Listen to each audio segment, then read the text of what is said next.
What is going on, everybody? Welcome back into TTP Sports. The Sixers, they have lost back-to-back games after winning 8 straight. Mainly, we're going to be talking about tonight's loss to the Boston Celtics. Sixers, the past couple of games, they've been down a couple of men. Batum's been out for personal reasons. He missed last night's game for personal reasons. He missed tonight's game for personal reasons. Nick Nurse said he's expected back by the Atlanta Hawks game, so hopefully he can come back, rather quickly here, just because, I think the Sixers are missing a little bit of his creativity offensively, the way that he can space the floor. So that's definitely something they're missing. Oubre with the entire situation that he's been going through, just hopefully everything is okay with him. I know a lot of things have been weird with the Twitter reports coming out today in terms of the entire situation, but still, hopefully he can come back sooner rather than later, because that's definitely something that they're missing and this team's going to be dealing with for a little bit here. But as for, tonight's loss against Boston, Boston was shorthanded too. They didn't have Porzingis, they didn't have Jaylen Brown, so they were down 2 guys and had to put 2 guys from the bench into the starting rotation. So I don't care, in my honest opinion, that the Sixers play the back-to-back. You're going against your biggest rival in the entire NBA. I would have liked, a better push to start the game. I would like to see some more fight. They did make it a game through certain points. They take the lead at half. After you get some good bench minutes, Tyrese Maxey sparked it a little bit. You bring Jaden Springer in that second quarter. He finds a way to be a lightning plug for this team just to give them the boost of energy. And hopefully, Nick Nurse will start to utilize him a little bit more instead of using some of the more, older guys that are in the rotation here, like House, like Morris, and all that stuff. It's just because it hasn't been pretty with those guys. But offensively, it just, once again, similar to last night, just constantly stabbing yourself in the foot and not being able to take advantage of certain situations. What I've been seeing from this team in the past 2 losses, of course, with Maxey getting that 50 burger on, that Sunday win against the Pacers, you knew he was going to come back down to earth a little bit, not having, as amazing of games as he has. Teams are going to, find a way to target him more, make them give the ball to someone else to make them do the damage. That happened yesterday with the Pacers, and today the Sixers just couldn't do anything, when Boston got aggressive defensively. That's just basically what it is. Drew Holiday, he had himself a very good night on the defensive side, and he stepped up offensively too. But if you're looking for Boston offensively, they took 50 shots from 3. They only had 18 of them, but they were willing to take those shots. That's something that a little bit different that I see from the Sixers. Yeah, the Sixers put up 33s in this game. They only hit 11 of those, but it does just kind of feel like they're passing up a little bit too much in those situations. Granted, you don't have Batum, you don't have Oubre, which those guys do help you space the floor out a lot, but it's been in the past couple of games where DeAnthony Melton has been your most consistent guy from beyond the arc. And, from Tyrese Maxey's, he had 7 threes in that Sunday game where he dropped a 50-point outburst against the Pacers. He hasn't been as good from 3, but he's still one of your more consistent guys. Melton tonight was 5 of 6 from 3. Maxey was 3 of 7. Tobias only took 2 threes. He was 1 of 2 there. Covington, he played 37 minutes tonight. He has to be put into the starting rotation because he's being forced to. He got 16 points on the night, but he was 0 of 5 from 3. Joel Embiid did not play a good game. He was just not good on both sides of the ball. A very unlike Joel Embiid type of game. He just wasn't there. He was questionable coming into the game, but he did get into the starting rotation, what Nick Nurse said he was expecting him to play. And yeah, your best players need to play, especially against your rival. I don't care if it's a back-to-back. Joel Embiid today was not good. That's the bottom line there. Paul Reed off the bench was really good, actually. He was a plus 15 on the court. He had 10 points in 14 minutes off the bench. Joel Embiid was a minus 25. That was the worst of the night for any of the Sixers players. Maxey was a plus 9. Melton was a minus 9. Covington minus 10. Tobias a minus 1. Morris was a minus 16 in only 8 minutes. House only played 3 minutes. He was a minus 8. It was good to see Jaden Springer get a lot of time. He was a plus 20 off of the bench in 20 minutes. He scored 9 points, took 5 field goals, 4 of 5 there, hit 1 3-point shot that he took, got some couple of rebounds, got a couple of steals. He was a spark plug. And Nick Nurse did state in his post-game press conference that after tonight, he's definitely earned some more minutes. So, especially when we don't know when Batum's coming back and we don't know when Oubre's coming back, it would be nice to have just that spark plug energy that Jaden Springer can give you, because I can understand, Morris, House, all that stuff, they're veterans. Nick Nurse is going to give it more to the veterans at that point. But I think Jaden Springer deserves a look. It just needs to happen, in my opinion. Patrick Beverley off the bench was terrible.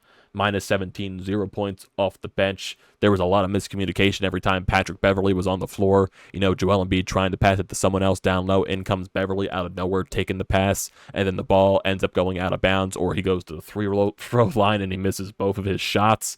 So it was a very ugly night offensively, yet you still found yourself to be involved in this game. Yeah, you lost by 10 because, at the end of the day, Boston took it away in those last few minutes in the fourth quarter. Jason Tatum with that wide open shot with like a minute or so to go left in the game, and as he blows the kisses to the Wells Fargo Center crowd, that was basically just a dagger in the entire thing. Basically similar to what happened last night with the Indiana Pacers with the rate that they were hitting their threes. The Sixers were just allowing them to take way too many shots, allowing them to give way too many wide open looks. They were taking stupid fouls at certain points. Maybe there were some fouls that weren't called on Boston in certain situations, but at the end of the day, you can't blame it on the refs, because NBA refs are not going to be good. Maxey gets a technical in this game when he thinks he gets hit in the wrist and all that. So it was a very ugly game that you found a way to be involved in. But it was one of those situations where, similar to yesterday, regardless of how much you were involved in the game, you didn't deserve to win the game because you were just very sloppy and you played very stupid. That's just what I saw. So I don't know if it's the fact that you played 3 games in 4 nights, especially on a back-to-back. But, I'm not going to go crazy about this loss, even though most Sixers fans will, because at the end of the day, that's what Sixers fans do. They go crazy after every single loss. I already saw it on social media. Everyone saying, oh, this is the true Joel Embiid. This is what the Sixers truly are. That 8-game win streak was a facade and all of that stuff. This is who they truly are. Embiid sucks. Maxey sucks. All that stuff. Classic, trolls and overreactive Sixers fans on social media. I'm not surprised in the slightest, because Sixers Twitter, out of all the Twitters in Philadelphia sports, Sixers Twitter is probably the most dreadful, in my honest opinion. I don't dwell on it that much, but from my experience in Sixers Twitter, when you go into the Sixers Twitter page, when you go into any of the beat reporters' Twitters and show the comment section, it's just absolute misery. People are just upset about the slightest, littlest thing. And when they lose one game, they go completely overboard with the reaction, and then they go quiet when they win so many games in a row and they look good. But the one game that they look bad is like, oh, this is who they truly are. This is what the Sixers teams truly is. No, it's not. No, it's not. They're missing a couple of people that, have been in the starting rotation for a little bit here, and maybe that's a little bit of an adjustment that they need to make. But also, your top players need to perform when some guys aren't in the starting rotation. I need a much better game from Joel Embiid. I need a much better game from Tyrese Maxey, Tobias Harris, all that stuff. I just needed to be better. When, Paul Reed and Jaden Springer are your best players overall on the court, in my honest opinion, that's where your problem lies. It's good to have those guys off the bench coming in and doing good, but your top guys not having a good game, that's the reason why you lost. Joel Embiid playing bad on both sides of the court. He only had 20 points in this game. Like I said, a minus 25.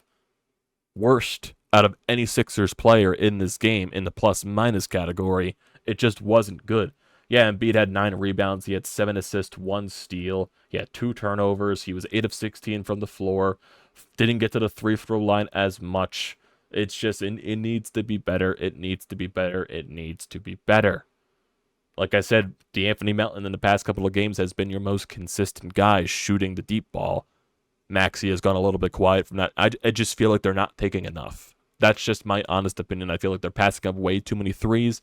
When they get a wide open look from beyond the arc, they cut, they try to drive the paint, or maybe make a pass that ends up being a turnover, or they just settle for two instead of going for three.